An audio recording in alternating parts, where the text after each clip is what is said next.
IGNOU യൂണിവേഴ്സിലെ BCom ചെയ്യാൻ പോകുന്ന സ്റ്റുഡൻസിന് വേണ്ടിയുള്ള ഇൻഫർമേഷൻസ് ആണ് നമ്മൾ ഷെയർ ചെയ്യാൻ പോകുന്നത്. ബികോം ബാച്ചിലർ ഓഫ് കൊമേഴ്സ്, അതിൽ ക്വാളിഫിക്കേഷൻ എന്താ വേണ്ടത്, ഫീസ് എത്രയാണ് വരുന്നത്, ഏതൊക്കെ റീജിയണൽ സെന്ററിൽ ഈ ബികോം അവൈലബിൾ ആണ്, ഏതൊക്കെ സൈക്കിളിൽ നിങ്ങൾക്ക് ബികോം രജിസ്റ്റർ ചെയ്യാൻ പറ്റും, ഇത്തരം കാര്യങ്ങളാണ് നമ്മൾ ഡിസ്കസ് ചെയ്യാൻ പോകുന്നത്. ബികോം ബാച്ചിലർ ഓഫ് കൊമേഴ്സ് ആണെന്ന് പറഞ്ഞു. ഈ ODL-നകത്ത് ഓപ്പൺ ഡിസ്റ്റൻസ് ലേണിംഗിനകത്ത് ഒറ്റ സ്പെഷ്യലൈസേഷനുള്ള കൊമേഴ്സ് മാത്രമേ ഉള്ളൂ, വേറെ ഒരു സ്പെഷ്യലൈസേഷനും ഈ ജനുവരി ഇൻടേക്കിൽ കൊടുക്കുന്നില്ല കേട്ടോ. അതുകൊണ്ട് തന്നെ നമുക്ക് ബാച്ചിലർ ഓഫ് കൊമേഴ്സ് എന്ന ഒറ്റ പേരിലാണ് നമുക്ക് ബികോമിന് രജിസ്റ്റർ ചെയ്യാൻ പറ്റുന്നത്. 3 വർഷത്തെ ഡിഗ്രിയാണ്. നിങ്ങൾക്ക് എന്തെങ്കിലും കാരണം കൊണ്ട് കംപ്ലീറ്റ് ചെയ്യാനൊക്കെ ആയിട്ട് ബുദ്ധിമുട്ട് വന്നാൽ 6 വർഷത്തിനകത്ത് നിങ്ങൾ കംപ്ലീറ്റ് ചെയ്താൽ മതി. അങ്ങനെ 3 to 6 ഇയറിനകത്ത് നിങ്ങൾക്ക് ഈ കോഴ്സിന്റെ ഡ്യൂറേഷൻ വരുന്നത് 10th +2, അതായത് +2 ഇക്വലന്റ് ആയിരിക്കണം, അല്ലെങ്കിൽ +2 കംപ്ലീറ്റ് ചെയ്തവർക്ക് മാത്രമാണ് ബികോം എടുക്കാൻ പറ്റുന്നത്.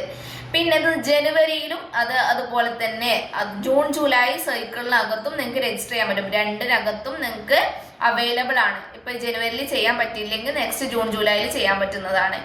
ഇങ്ങനെ 2 ടൈമിലും നിങ്ങൾക്ക് ബികോം അവൈലബിൾ ആണ്. അതുപോലെ തന്നെ പിന്നെ പറയുന്നത് ഏതൊക്കെ റീജിയണൽ സെന്ററിലാണ്, 3 റീജിയണൽ സെന്ററിലും നിങ്ങൾക്ക് ബികോം അവൈലബിൾ ആണ്. അതായത് കൊച്ചിക്കകത്തും ട്രിവാൻഡ്രത്തും വടകരയിലും നിങ്ങൾക്ക് എന്തുണ്ട് ബികോം കോഴ്സുകൾ അതത് കോളേജുകളിൽ ലഭിക്കുന്നതാണ്. നമ്മുടെ കോഴ്സ് ഫീ പറയുകയാണെങ്കിൽ 4500 ആണ് കോഴ്സ് ഫീ കാണിക്കുന്നത്. അതിന്റെ കൂടെ തന്നെ ഡെവലപ്മെന്റ് ചാർജും അതിന്റെ കൂടെ തന്നെ അഡീഷണൽ ആയിട്ട് നിങ്ങൾക്ക് രജിസ്ട്രേഷൻ ഫീസും വരും. അതുകൊണ്ട് 4500 മാത്രമായിരിക്കില്ല ഫീ, അതിന്റെ കൂടെ അഡീഷണൽ ആയിട്ട് ഡെവലപ്മെന്റ് ഫീസും രജിസ്ട്രേഷൻ ഫീസും വരും. പിന്നെ ഇയർലി ആയിട്ട് നിങ്ങൾക്ക് എക്സാം ഫീസും വരുന്നതാണ്.